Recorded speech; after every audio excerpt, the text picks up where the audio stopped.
Social and Emotional Learning, Pre-K and Kindergarten, Lesson 4, Calming Strategies. Hi friends, and welcome back! We're on episode 4 of SEL TV for Pre-K and Kindergarten friends on the Motivation Station. I'm so excited to be back with you guys today.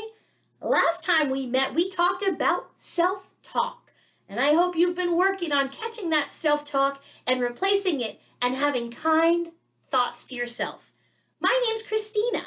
I'm a social and emotional learning specialist, and we will continue to meet with you twice a week on the Motivation Station to bring you SEL lessons and activities. And I will be joined today by my friends Trace and AJ. And today we're going to be talking about calming strategies. But before we do that, we always start our sessions with our mindfulness practice. Now remember, mindfulness is about taking time to pay attention to what's happening right now. And the best way to do that is to slow things down and to focus on your breathing. Today, we are going to practice birthday candle breathing. So, we always start our practice in seated mountain. That means we're sitting crisscross applesauce, nice and tall, like there's a piece of string holding your head up high. And we aren't going to use real candles. We are going to pretend like our fingers are candles. So we are going to have 5 candles to blow out today. And you're going to take a deep breath in. And we'll start with our thumb, blowing it out nice and slow. Deep breath in. Blowing out our finger nice and slow. Deep breath in. Blowing out our third finger nice and slow. Another one. Deep breath in. Blowing out our 4th candle nice and slow. Last candle. Deep breath in. Blowing out nice and slow. And now we're going to give ourselves a birthday present. Go ahead and give yourself a big hug and say, I am awesome. I can do hard things. And I am going to have a great day. Are you guys ready to practice outside with me and Trace?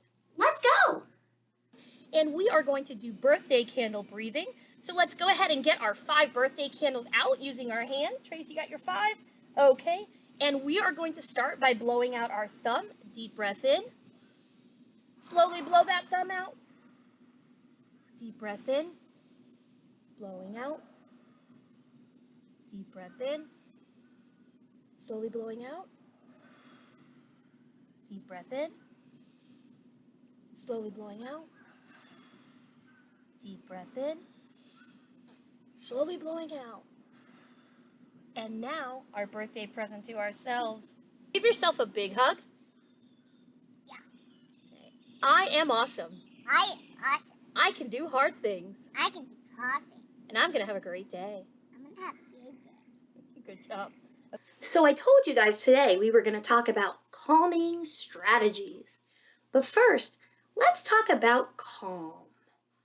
How many of you have ever been told to calm down? Yeah, me too. But how do we know that we're calm? What does being calm feel like? I like to think about a time when I feel calm as that time when I've got my pajamas on and I'm under my covers and I'm just about to go to sleep. That's a time when I feel really calm. I feel safe in my bed. My body is staying still. My breathing is nice and slow. And I just feel kind of chill.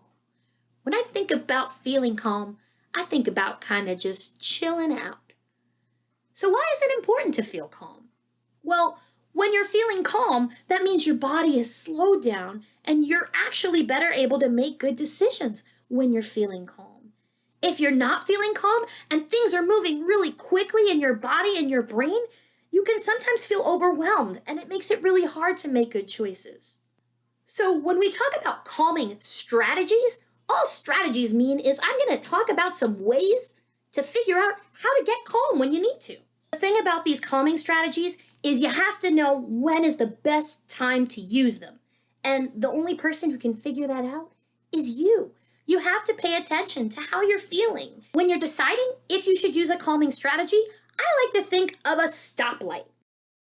You see when you're driving in your car, green means go, yellow means slow down, and red means whoa, whoa, whoa, stop. It's the same thing with how you're feeling and when you should use your calming strategies. For example, if you're feeling green, that means you're feeling pretty good. In the green, you have good control of your body. You're probably feeling pretty happy or pretty chill, or things are going pretty all right.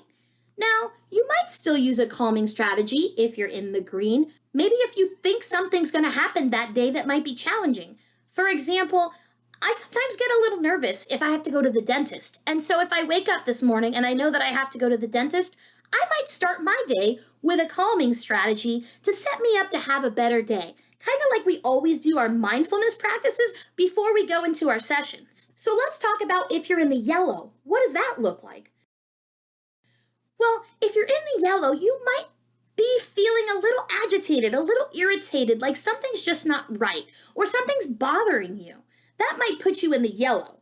You're starting to feel not so good, but you're still in control of your body, and you're still able to think pretty clearly. If you're in the yellow, it's a great time to use a calming strategy, because your body is sending you the signals that you need to change something, or things might get a little worse. I'll give you an example of a time when I might be in the yellow and have to use a calming strategy.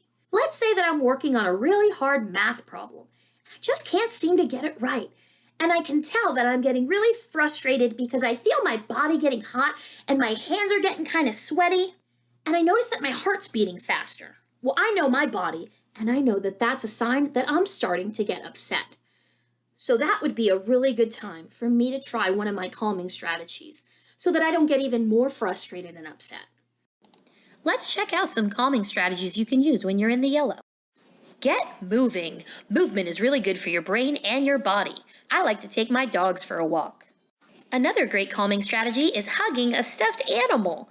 AJ likes to hug his llama when he's feeling frustrated. Let's check out another calming strategy. This one's called the Pretzel. And actually, to do the pretzel, you sit in seated mountain, crisscross applesauce, nice and tall. But this time we're going to put our hands out in front of us with our palms facing out so we can wiggle our fingers away from each other. We're going to put one hand over the other and we're going to interlace our fingers like this. And then we're going to push our hands down and bring them in so we're almost in like a really big knot. And sitting this way while you focus on your breathing can really help your brain to communicate with your body so that you can get in control. Trace likes to take some deep breaths while sitting in the pretzel to help his body get in control. Let's see.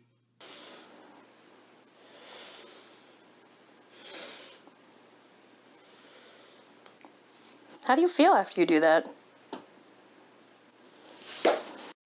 Another great strategy is talking to a trusted adult, a friend, or even the dog. Remember, you gotta name it to tame it. So what about the red light? Well, what does a red light mean when you're in your car? Stop right there. It means the same thing in your body. So what happens if you're in the red zone? Well, first off, the red zone is when you're losing control. What does that look like? A lot of times that's yelling. That might be throwing something. You might feel like you're going to hit somebody or hit yourself. Well, we have to keep ourselves safe. So if we're in the red zone, that is not a time we're going to use a calming strategy. The best thing to do is just stop right there and get yourself somewhere to keep yourself and the people around you safe. The best thing to do is to plan ahead when you're calm of a place where you would go in your house if you're feeling unsafe. So for example, you might have a spot in your room that makes you feel safe and comfortable. And when you're feeling like you're losing control, you could go to that space away from everyone until you're able to get your body back in control and think clearly so that you can make good choices. We all have times when our emotions get the best of us and we're not thinking clearly, and we need to get away to a safe space to get that control back. Sometimes having some of your favorite items in this safe space can help you gain control. Things like pillows to hug, or your favorite stuffed animal, or a picture of somebody that's important to you, that can help bring back some happy thoughts and help you gain control. Let's take a look at Trace's calming area in his room. Here's Trace's calming area in his room. He has a comfy chair, a pillow, and a basket full of items that help him feel calm. He likes to hug the pillow, look at pictures of him and his brother, and blow into his pinwheel. He even takes some time to read a book to find calm. Great job, Trace. Which calming strategy do you plan on trying this week? Now we're going to wrap up our session with our mindfulness practice, so let's get back in seated mountain, sitting crisscross applesauce, nice and tall, like there's a piece of string holding your head up tall. And we're going to go back to our birthday candle breathing. Trace, let's get our birthday candles ready. All right, deep breath in, blowing out. Deep breath in, blowing out. Deep breath in, blowing out. Deep breath in, blowing out. Last one, deep breath in, blowing out. Now give yourself a big hug and a big one and say, I am awesome. I can do everything by myself. Wow, I can do hard things. I can do hard things by myself. And I am going to have a great day. I'm going to have a great day. Great job today, guys. We will see you soon. Bye. Thank you for joining us today, guys. And don't forget to practice your calming strategies. See you soon.